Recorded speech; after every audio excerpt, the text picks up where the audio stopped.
So, you have heard it concerning your fiancé, correct? You're not angry, I hope. Of course not. As your son, I have to comply with your views. A woman should never be valued over a father's guidance. Exactly. My will should be the most important to you. A good son is obedient and loyal to his father. A bad son is a laughing stock and a blight to his father. Don't be fooled by these women. Don't be controlled by your emotions. After all, love that is replaced by hatred is the greatest and most painful wound. That woman, Antigone, would be a worthless life and is my enemy. Therefore, she's your enemy as well. Yes, we should never let women get the best of us. Think with your head, not with your tail. Ignoring the remark and returning it to you, I think you should think with your head and not with your scepter. What do you mean? Well, wisdom, after all, is the greatest gift to be given to man. My point is that some men doesn't share the same view as you. What of it? Think about it. With your power as king, you can execute anyone that does not agree with your views. What are you getting at, son? There are some people who does not agree with your judgment on Antigone. But however, they're too scared to speak up for themselves. And why not? She deliberately disobeyed me. And worse, she is a traitor, an enemy to the state. Calm down for a second and listen to me, father. Antigone buried her brother out of honor to him, not portrayal of thieves. She buried him instead of leaving his flesh to be torn away by wild animals. If anything, she's to be commended for her loyalty and bravery. Who are you, a man of your age, to give me orders? Age has nothing to do with this. This is a question of right and wrong. Are you saying it's acceptable that that woman disobeyed me?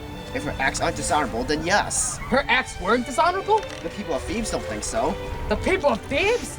Since when did the king take orders from his subjects? When did the king begin taking orders from a woman? Isn't that a little bit childish to say? I am the king. I say whatever I want. If you were half the king Oedipus was. I am 10 times the king as Oedipus was. You've an excellent king on a desert island. Well, since you're on that woman's side... No, unless you're the woman. Don't get lippy at me, boy, or else I'll... You'll what? Whatever you do, it won't matter because you won't see me ever again. Hamian, come back here at once. Greetings, my king. Hello, Ulysses. Is something bothering you? No. Well, it's our son. Here we go. Well, Hyman has been depressed these past 2 days. Every time I ask him why he looks so sad, he just sighs heavily. The boy was hysterical when I just saw him coming out of your chambers. Were you two arguing? Do you know what's wrong with our son? Yes, it's that woman. Which woman?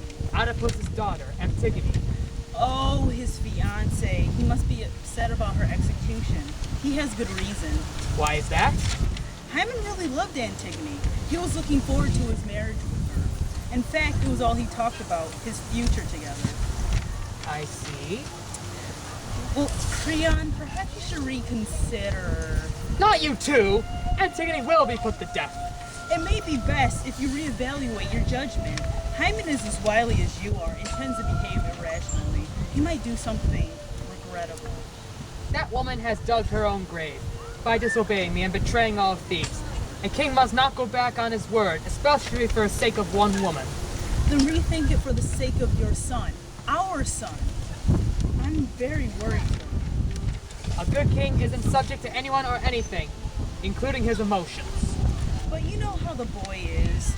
You know how love affects the mind, especially that of young people. Just seeing our son in that state kills me. It's for the best. Keeping that woman alive to be his wife would only breed misfortune and unhappiness. Her betrayal to Thebes is unforgivable. She was just burying a relative, Creon. I don't believe that our intentions were as devious as you think. You know that neither you nor I could forsake Hymen, even in his worst fits. Antigone's act, though foolish, was that of unconditional love for a relative, the same love we have for our son. But a father's love is more tougher than a mother's love. I am sure that if I let Hamian marry that woman, he would have been destined for unhappiness. Our son is still young and he has yet to know the pains of marriage. Maybe you're right in your decision. After all, Hymen doesn't know the pain of love lost. There was a chance that he and Antigone would have only made a matrimony for not to mention what our subjects would think if Thebes and his noble family let its firstborn son marry a criminal.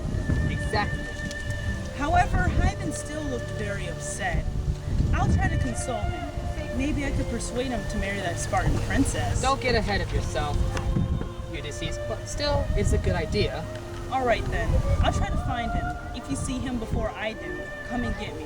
After the argument you just had with him, I'm sure he doesn't want to talk to you. I'll be sure to do that.